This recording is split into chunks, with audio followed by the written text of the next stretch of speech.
DJ Sandeep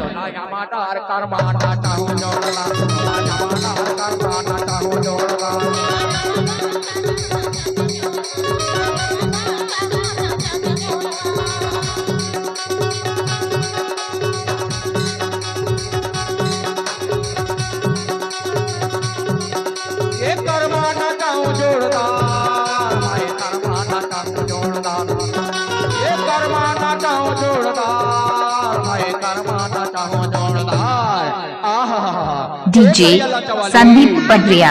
अरे मेरा तो बताओ, अरे आए करियो जाए कर, अरे मोला तय छल्ला जाए कर, अरे कबो कबो तो ये बेलबारा गाँव में आके मोर संग में तैना गोठी आए कर।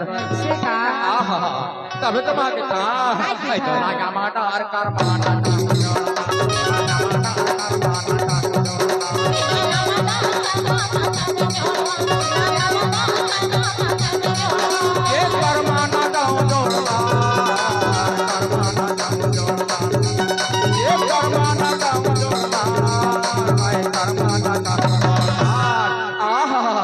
डीजे संदीप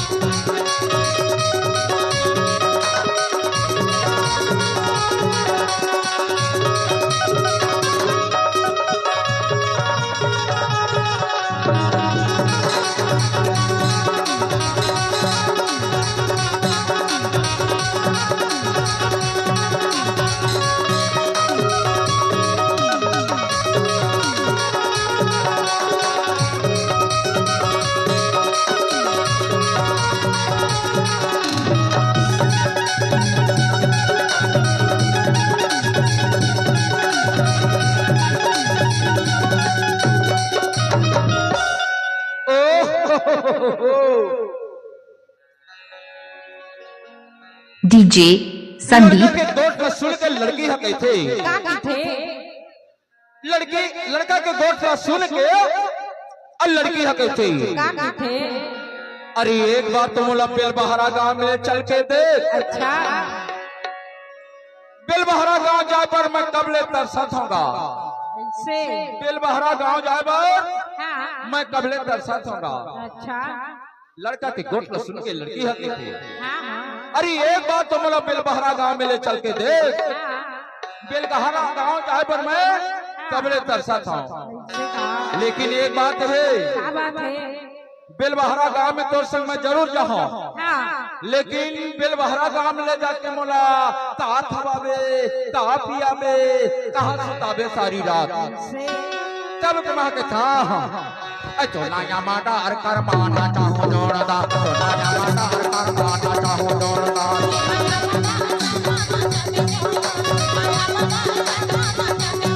चोला या माटा हर कर माना चाहो जोड़दा, चोला या माटा हर कर माना चाहो जोड़दा।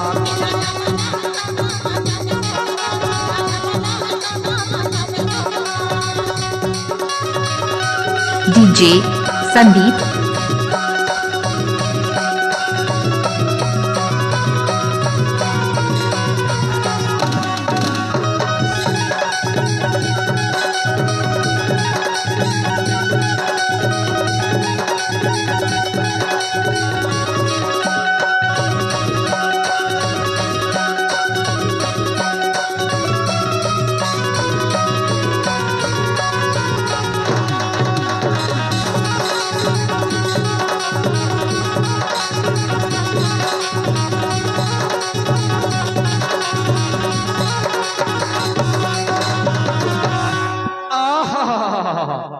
सुन ना टूरी, बता ना ए बेलबहरा वाले मन के कहना है वो का कहना है।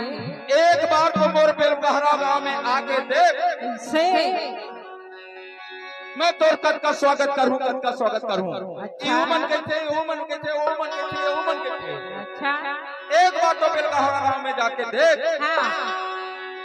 तोर कद का स्वागत कर ही जानता।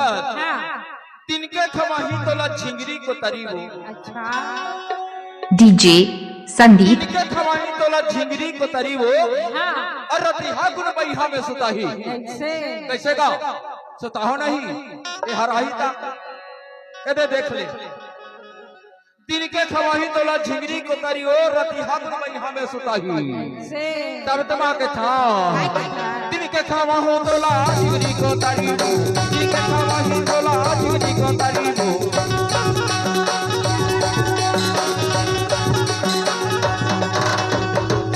खवाही तोला झिंगरी को तरी वो दिन के खवाही तोला झिंगरी को तरी वो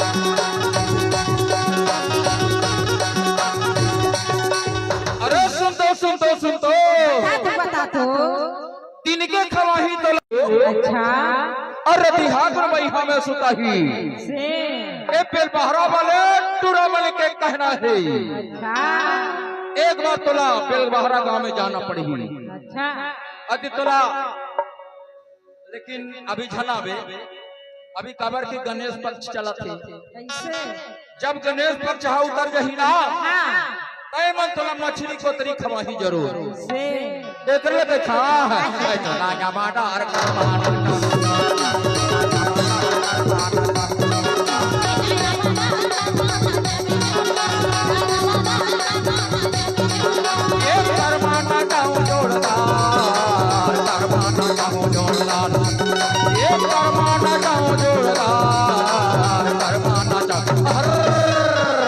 चला या बाटा और